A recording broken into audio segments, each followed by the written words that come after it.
தமிழ்நாடு விண்வெளி தொழில் கொள்கை 2025ற்கு முதல்வர் ஸ்டாலின் தலைமையிலான அமைச்சரவை ஒப்புதல் அளித்துள்ளது. தமிழகத்தின் வளர்ச்சிக்காக விளம்பர அரசு இந்த திட்டத்தை முன்னெடுக்கிறதோ என பலரும் எண்ணிய நிலையில், இது முதல்வர் ஸ்டாலினின் மருமகன் சபரீசன் கொள்ளை லாபம் பார்க்க உருவாக்கப்பட்ட கொள்கை என அம்பலப்படுத்தியிருக்கிறார் தமிழக பாஜக முன்னாள் தலைவர் அண்ணாமலை.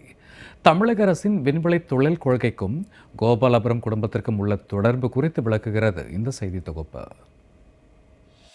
இந்தியாவில் விண்வெளித்துறை 3 லட்சம் கோடி ரூபாய்க்கும் அதிகமாக சந்தை மதிப்பை கொண்டுள்ளது.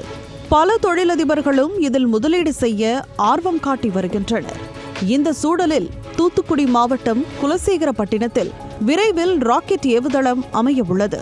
அதனால் தமிழ்நாட்டில் விண்வெளி தொழில் நிறுவனங்களுக்கு பெரிய அளவில் தொழில் வாய்ப்புகள் உள்ளது.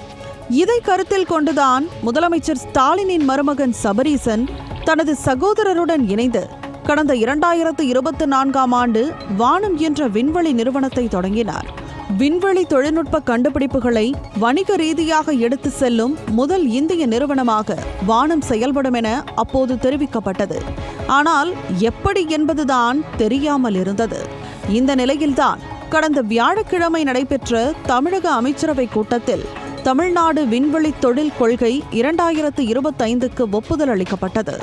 இது குறித்து பேசிய தொழில்துறை அமைச்சர் TRB ராஜா, இந்த தொழிலில் காப்புரிமை வாங்க மற்றும் 300 கோடி ரூபாய்க்கும் மேலான முதலீடுகளுக்கு சிறப்பு தொகுப்பு சலுகை, ஸ்பேஸ் பே பகுதி என ஒரு சில இடங்கள் அறிவிக்கப்பட்டு அங்கு முதலீடுகள் வந்தால் அதற்கும் சிறப்பு தொகுப்பு, ஊதிய மானியம் என பல்வேறு சலுகைகள் வழங்கப்பட உள்ளதாக அறிவித்தார்.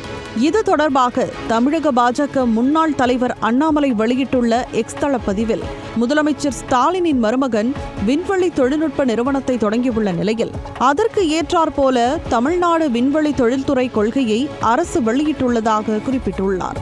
சபரீசன் தொடங்கியுள்ள விண்வெளி தொழில் நிறுவனம் 20% அளவிற்கு மூலதன மானியம் பெறும் வாய்ப்பு ஏற்பட்டுள்ளதாக சுட்டிக்காட்டியுள்ள அவர், இதனை கோபாலபுரம் குடும்பத்தின் தொழில்துறை கொள்கை என்று அழைப்பதே பொருத்தமாக இருக்கும் என்றும், இது மிகுந்த அவமானம் என்றும் சாடியுள்ளார். முதலமைச்சர் ஸ்டாலினின் குடும்பத்தினருக்காக மட்டுமே ஒரு புதிய தொழில் கொள்கையை உருவாக்கியிருக்கும் விளம்பர திமுக அரசின் செயல்பாடு தமிழக மக்கள் மத்தியில் கடும் கொந்தளிப்பை ஏற்படுத்தியுள்ளது. உலகின் பெரும் பணக்காரர் எலான் மஸ்கின் ஸ்பேஸ் எக்ஸ் நிறுவனத்தை கூட நாளை சபரீசனின் வானம் விண்வெளி ஆராய்ச்சி தொழில் நிறுவனம் வாங்கினாலும் ஆச்சரியப்படுவதற்கு இல்லை.